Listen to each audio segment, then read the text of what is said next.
زدني علما.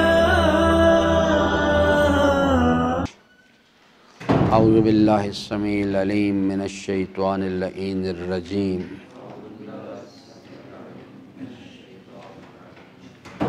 بسم اللہ الرحمن الرحیم. انا اعطیناک الکوثر فصل لربک وانحر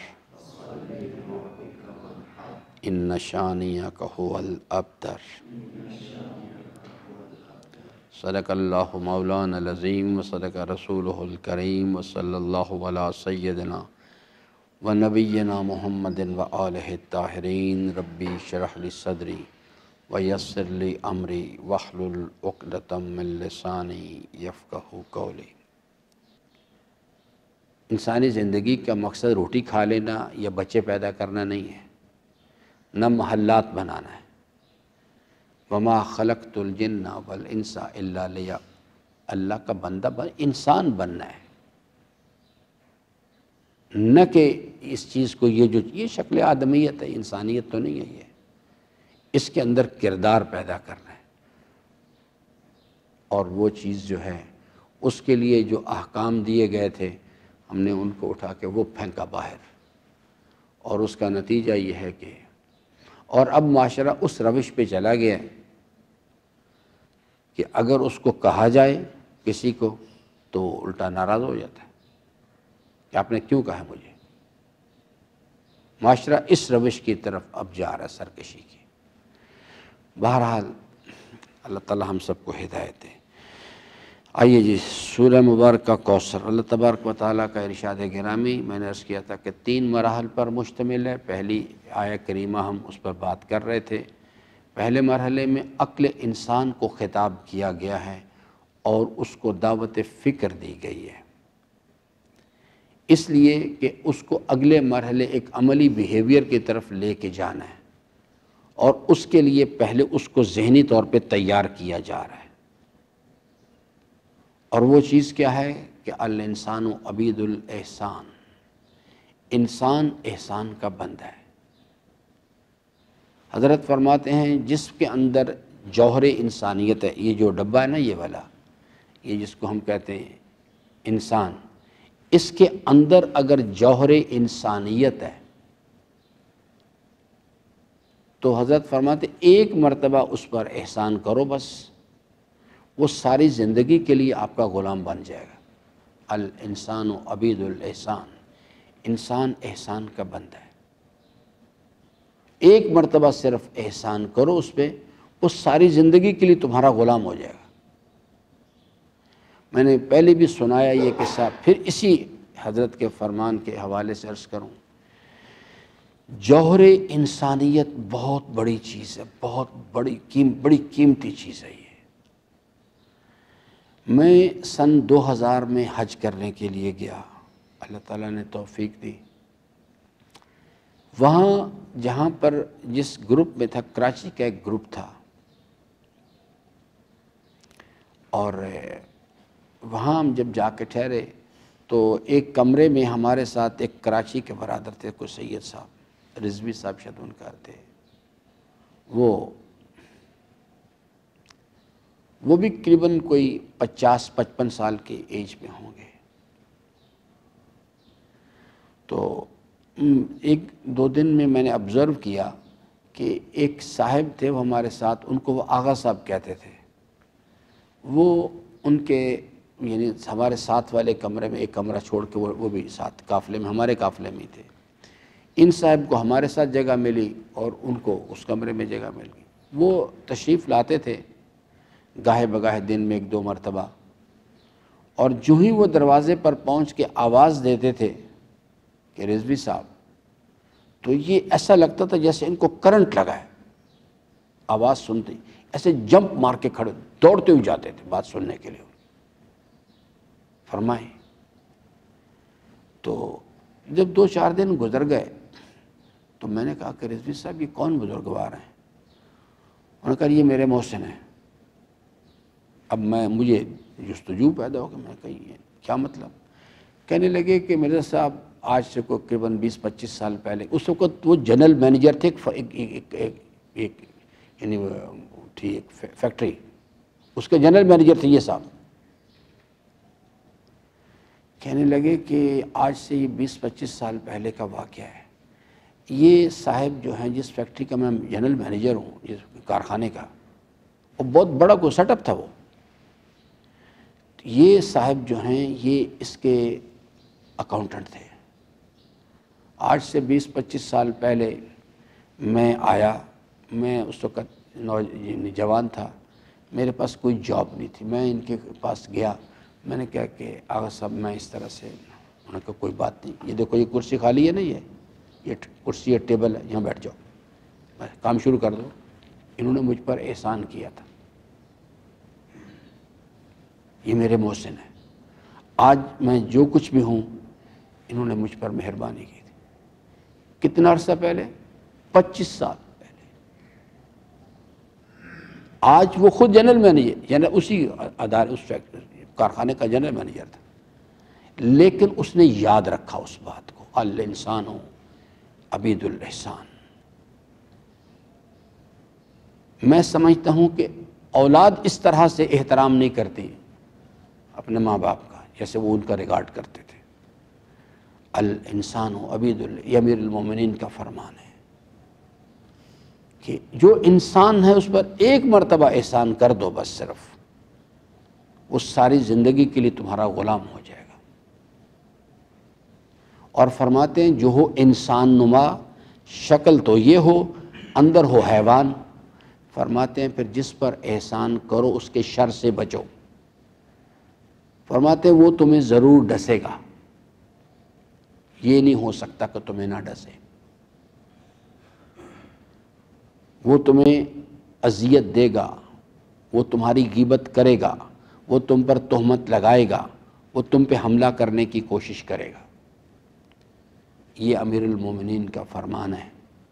فرماتے ہیں میں یہ نہیں کہتا کہ اس پر احسان نہیں کرو، یہ جو حیوان نما انسان پھر رہا ہے، فرماتے ضرور کرو، لیکن میری نصیحت یاد رکھنا کہ اس کے شر سے بچ کے رہنا، یہ تمہیں ضرور ڈسے گا آگے۔ تو اس لیے یہ ایک سائیکل ہے جو اس وقت کائنات میں رواں دواں ہے۔ اور میں نے حضرت کے اس ارشاد گرامی کے اتنے منظر دیکھے ہیں زندگی کے اندر کہ اب تو میں یعنی یقین کی اس حدیث کے مسئلے میں بلند ترین منزل پر ہوں۔ بہرحال یہاں پر بھی یہی بات کہی جا رہی ہے۔ اللہ تعالیٰ نے حضرت موسیٰ علیہ السلام سے خطاب فرمایا، کہا کہ موسیٰ میرے بندوں کے دلوں میں میری محبت پیدا کر۔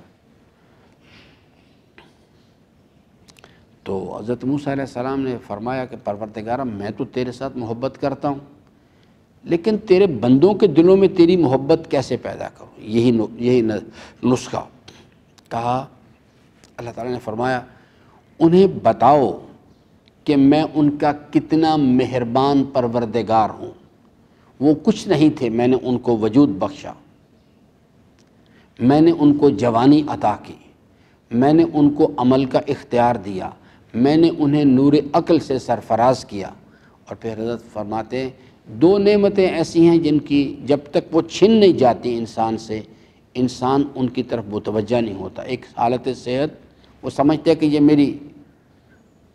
میرا حق ہے، یہ حالانکہ اللہ نے دی ہوئی ہوتی ہے۔ جب صحت چھن جاتی، بیماری بستر پہ پڑتا ہے جا کے، پھر اس کو یاد آتا ہے اوہ صحت کتنی بڑی نعمت تھی۔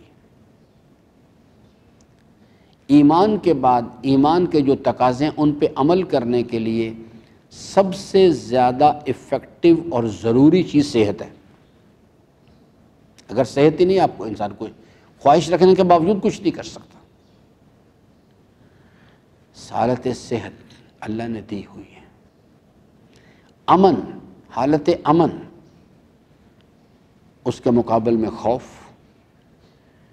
یہ فرماتے جب حالت امن چھن جاتی ہے، ابھی آپ دیکھیں نا اس وقت اللہ تعالیٰ نے مہربانی کی ہوئی ہے، اور ہمارے پاس پاکستان کی ایک ہمیں آزادی دی، نعمت دی، مملکت دی، پھر افواج پاکستان ہے، سارا دن پاکستانی گالیاں دیتے ہیں فوج کو۔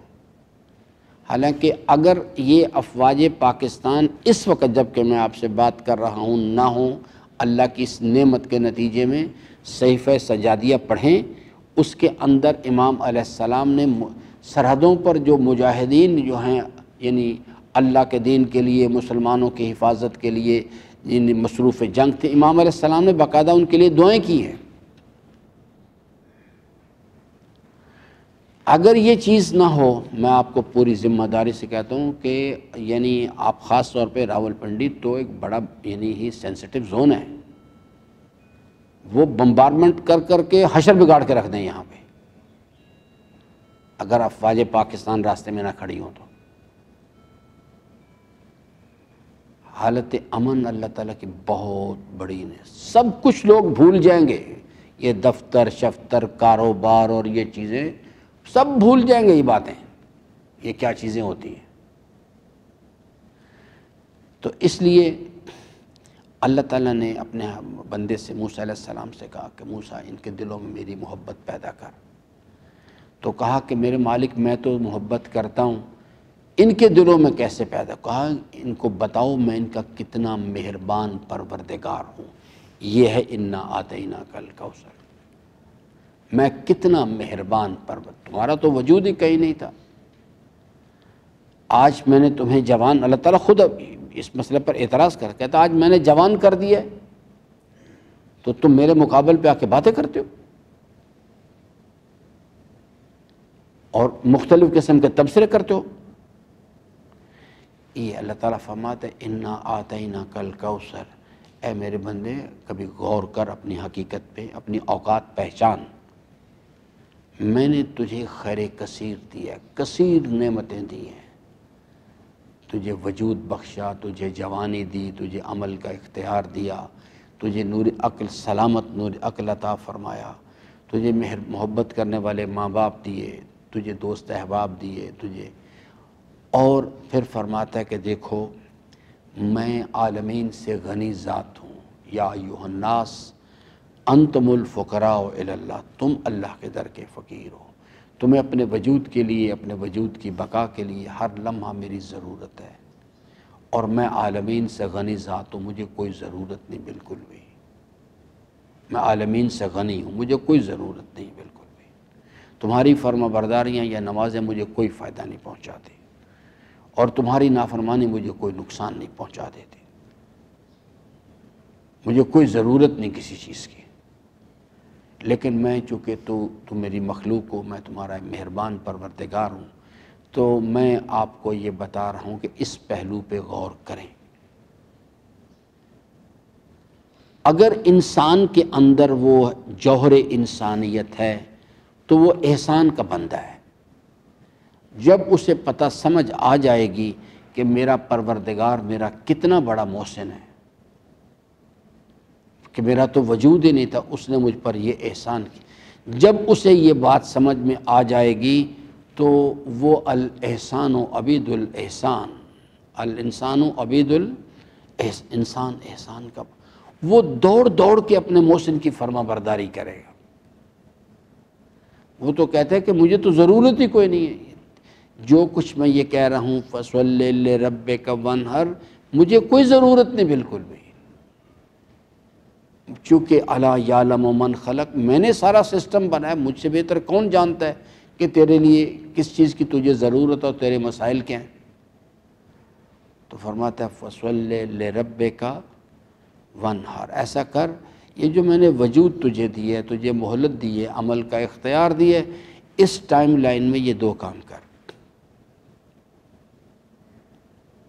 دو کام کرو۔ یہ ایک فَصَلِّ لِرَبِّكَ، اس کا جو ترجمہ ہے وہ کہتے ہیں نماز پڑھ۔ نماز اصل میں بنیادی طور پہ دعا بھی صلاۃ ہے، اور یہ جو عمل ہے یہ بھی صلاۃ ہے، جس کو ایک مخصوص عمل میں اس سے مراد ہے اس کو فَصَلِّ لِرَبِّكَ،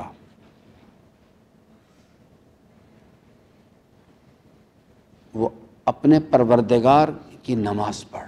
یعنی اپنے دعا، نماز کیا چیز ہے، دعا کیا چیز ہے، امام سے پوچھا گیا، فرمایا کہ اگر تم چاہو کہ تم اپنے پروردگار کے ساتھ ہم کلام ہو تو مصلی نماز پڑھ۔ یہ اللہ سے رابطہ ہے، اصل میں اللہ سے ہم کلام ہونا ہے، محب اور حبیب کی ملاقات ہے، عبد و معبود کی ملاقات ہے، اپنے پروردگار سے ایک زندہ رابطہ پیدا کر لرب کا، وہی چیز جو سورہ الحمد میں بیان کی گئی، الحمدللہ رب العالمین۔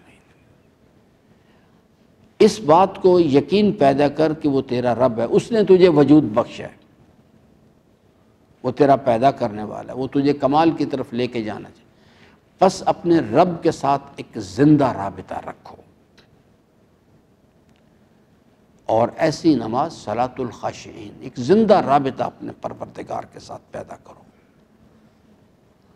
ونہر اور قربانی، اس میں اس کے مصادیق میں سے ایک یہ ہے جو یہ عید قربان میں قربانی کی ہوئی، لیکن منحصر نہیں ہے اس کے اندر کہ صرف یہی۔ ونہر سے مراد اصل میں یہ ہے، یہ جو نفس کی خواہشات ہیں ان کو قربان کر، جیسا کہ حضرت نے نماز کے حوالے سے فرمایا کہ یہ رکوع کیا چیز ہے، فرماتے ظاہری طور پر انسان اپنی گردن جو ہے وہ جھکا دیتا ہے، تو فرمایا کہ جب رکوع کی حالت میں جاؤ تو اپنے پروردگار سے بات کرو، کہ میرے مالک میں نے صرف یہ ظاہری طور پر اپنی گردن جو ہے یہ تیری بارگاہ میں جھکائی نہیں، بلکہ میں نے اپنے آپ کو تیری محبت کی قربان گاہ جو ہے اس پر لا کے میں نے اپنے آپ کو پیش کر دیا ہے، میں اپنا وجود قربان کرنے کے لیے تیری محبت میں تیار ہوں، جب تیرا جی چاہے میں حاضر ہوں۔ اس سے مراد ہے کہ انسان پہلے اپنے آرام طلبی کی خواہش کو قربان کرے، سیکس طلبی کی خواہش کو قربان، اسے کہتے ہیں ونہر۔ اپنے نفس کی وہ جو ہے نا، جو یعنی جو اس میں سورہ مبارکہ صف میں ہم نے پچھلے دنوں پڑھا کہ ایمان لاؤ اور پھر کیا کرو، جہاد کرو، بے اموالکم وانفسکم، اپنے مالوں کے ساتھ یہ جو وابستگی ہیں ان کو قربان کرو اللہ کے لیے، اس کو کہا جاتا ہے ونہر۔ جب انسان فجر کے وقت سوتا رہتا ہے تو اللہ تعالیٰ کہتے ہیں کیا کر رہے ہو تم، یہ ہم نے آپ سے کہا ہے کہ اپنے پروردگار کے ساتھ ایک زندہ رابطہ رکھو ہر وقت، جس کا خطبۃ المتقین میں حضرت فرماتے ہیں وہ ان کا اتنا زندہ رابطہ ہوتا ہے اللہ تبارک و تعالیٰ کے ساتھ۔ حضرت فرماتے ہیں کہ وہ ظاہری بدن کے لحاظ سے، مادی بدن کے لحاظ سے اہل دنیا کے درمیان ہوتے ہیں، چلتے پھرتے ہیں، بات چیت کرتے ہیں، لیکن ان کی ارواح جو ہے روحانی طور پہ، فکری طور پہ ملائے اعلیٰ کے ساتھ پیوست ہوتی ہیں، ہر وقت حضور کی کیف، صرف نماز میں حضور نہیں ہوتا ان کے پاس، ہر وقت چلتے پھرتے اٹھتے بیٹھتے کلام خاموش، ہر وقت اب اللہ کے محضر میں ہوتے ہیں فکری طور پہ۔ جب یہ ہوگا تو پھر انسان ونہر کر سکے گا کہ اب اپنی قربانی دینا سیکھ۔ یہ دو کام تقاضا کیے گئے، ایک اپنے رب سے جسے کہتے ہیں لائیو کانٹیکٹ رکھو ہر وقت، اللہ تعالیٰ کے ساتھ اس کے حضور کا یقین، وہ جو اس کو کہتے ہیں رابطہ رکھنا۔ وما تکون فی شان وما تتلو منہ من قرآن ولا تعملون من عمل الا کن علیکم شہودا، اس الا کن علیکم شہودا کا یقین ہر وقت ساتھ رہے، ظاہر پر ہی نہیں بلکہ باطن پر بھی وہ میں تو گواہ ہوں، نگران ہوں۔ اس یقین کو، اس کو کہتے ہیں اللہ تعالیٰ کا حضور۔ اس یقین کے ساتھ اسے کہتے ہیں فصلی لربک، اپنے پروردگار کے ساتھ ایک زندہ رابطہ پیدا کرو۔ ونہر، اور اس بنیاد پہ سفر کا منزل کیا ہے؟ اللہ کی رضا۔ راستے میں جو بھی جتنے بھی نفس کی خواہشات آتی ہیں ان کو انہیں قربان کرو، لا کی تلوار ہر وقت ہاتھ میں رکھو، یعنی اللہ تعالیٰ کے جلال و جمال کا یقین، اور جس وقت بھی کوئی نفس کی خواہش اس کو لا کی تلوار سے اس کا سر قلم کر دو، تاکہ سفر جو ہے استقلال کے ساتھ بسوئے پروردگار جاری رہے۔ تو کل انشاءاللہ اس پر مزید میں چند جملے عرض کروں گا۔ تیسری if you will do this thing, کیونکہ اس نے تو کہا کہ میں عالمین سے غنی ذات ہوں، مجھے تو ضرورت نہیں. اگر ہم یہ اللہ تعالیٰ فرماتا ہے چونکہ میں نے سارا سسٹم بنایا، مجھے پتہ ہے، تو آپ کا جو دشمن ہے وہ ناکام ہو جائے گا، وہ آپ کو شکست نہیں دے سکتا. دشمن کون ہے؟ وہ کس چیز سے ہمیں روکنا چاہ رہا ہے؟ یہ چیز. اب یہ ان نشان ہے کہ انڈیا ہمارے پر حملہ کر رہا ہے نا. اگر پاکستان کی قوم کو یہ سورہ کوثر صحیح طور پہ کھول کے سمجھا دی جائے تو اللہ تعالیٰ کہتا ہے کہ آپ یہ دو کام کریں، میں یہ کر دوں، یہ خود دفع ہو جائیں گے، ہم ان کو آپ سے دور کر دیں گے. آپ کا دشمن کبھی کامیاب نہیں ہو، بشرطے کہ آپ یہ دو کام. کل اس کی تطبیق انشاءاللہ کریں گے، اس مسئلے پر بات کریں. اللہ تعالیٰ سے امیدوار ہوں کہ اللہ تعالیٰ ہم سب کو قرآن کریم کو پڑھنے، سمجھنے اور اس کے فرامین پر عمل پیرا ہونے کی توفیق عطا فرمائے. درود پڑھ لیں محمد.